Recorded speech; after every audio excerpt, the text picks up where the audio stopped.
Although usually of inferior quality, private footage like this gives us a peephole view of what the cameraman thought was worthy of filming. In the same way, entries into a soldier's diary help us better understand how he felt about what was going on around him in real time. Such private sources are less constrained by political correctness and devoid of historical revisionism. Unfortunately, I don't know the name of the author of the diary. However, it's clear that he was a common Austrian Gebirgsjäger, or mountain trooper, that was part of the 2nd Mountain Division, Regiment 136. I'll read his translated entries, which cover the days after mobilization in late August of 1939. While I'm reading the entries, you'll see this photograph of the young soldier. In addition to the diary and film footage, I've added photographs and an original map of the region that came with this wonderful original collection. With animation, we'll follow the regiment's progress on the map. If you'd like to see additional footage that can't be shown here, go to military1945.com. You won't be disappointed.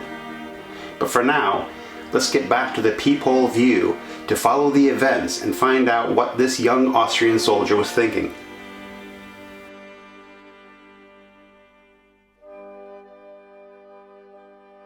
August 26th.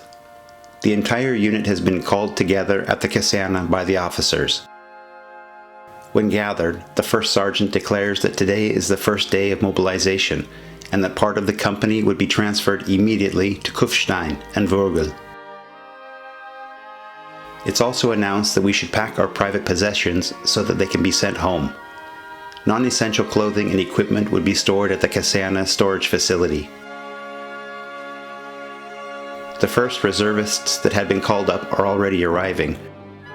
One wearing a Sunday suit, another, being a farmer, is wearing his worn and dirty work clothes. However, in short order, everyone is standing at attention, wearing the same German uniform and looking exactly the same. The company's office staff is working at a feverish pace, both day and night, without a moment's rest.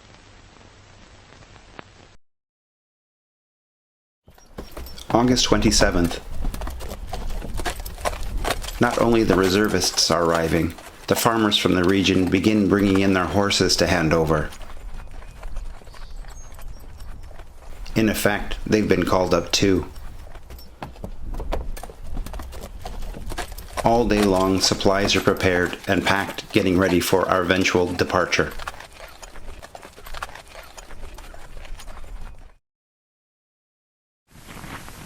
August 28th. At 700 hours, the company is assembled in the main square of the Kaserne, its size now being about twice as large as usual. Every detail is now double-checked to make sure that all is in order.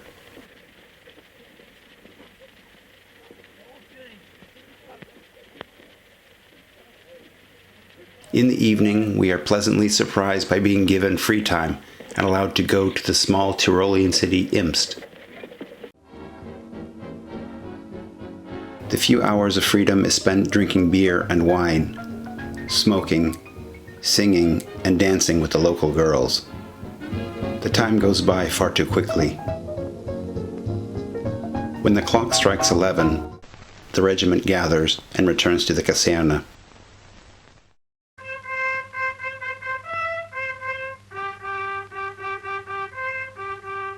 August 29th, the 4th day of mobilization.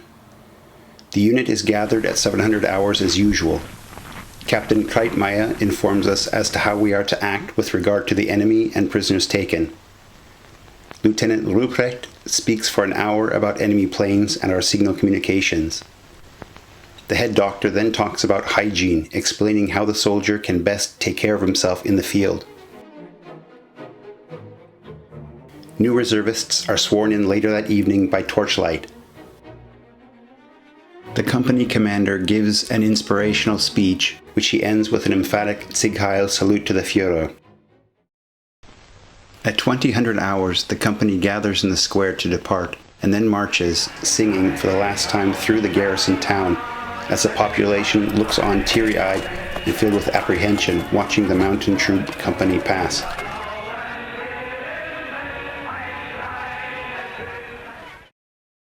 At 2100 hours, the loading of the train in the Imst train station begins. One of the soldiers has had the presence of mind to bring along a portable radio. Within 15 minutes, it is up and working, which seems to give the anxious soldiers confidence.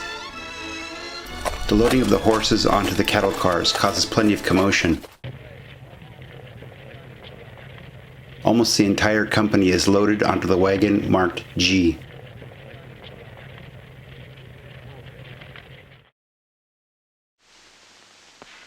August 30th. The third company arrives from Landeck and loads onto the train. At 0400 hours, the train begins to roll. The captain in charge of our transportation was named Brosoki. This original map shows the borders after the German-Soviet Frontier Treaty was signed on September 28, 1939 by Molotov and Ribbentrop.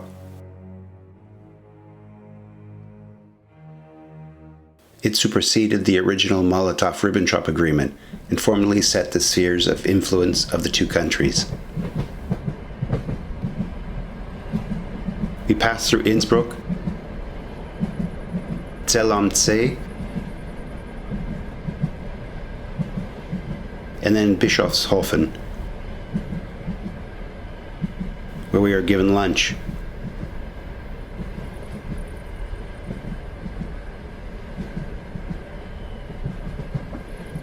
Then on through Selztal,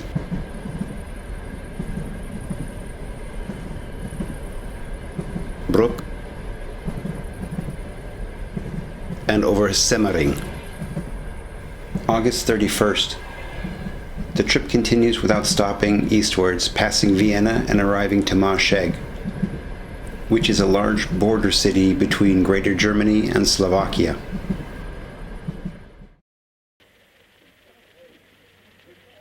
There we are given provisions and have the chance to stretch our legs.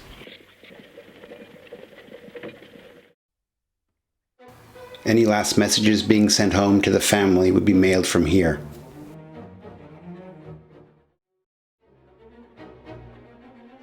Shortly after crossing the border, defensive positions and bunkers can be seen in what was formerly known as Czechoslovakia.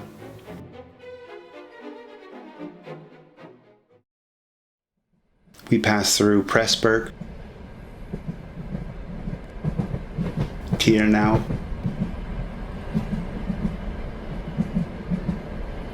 Trenčín, and stop at Zillheim, which is our final destination.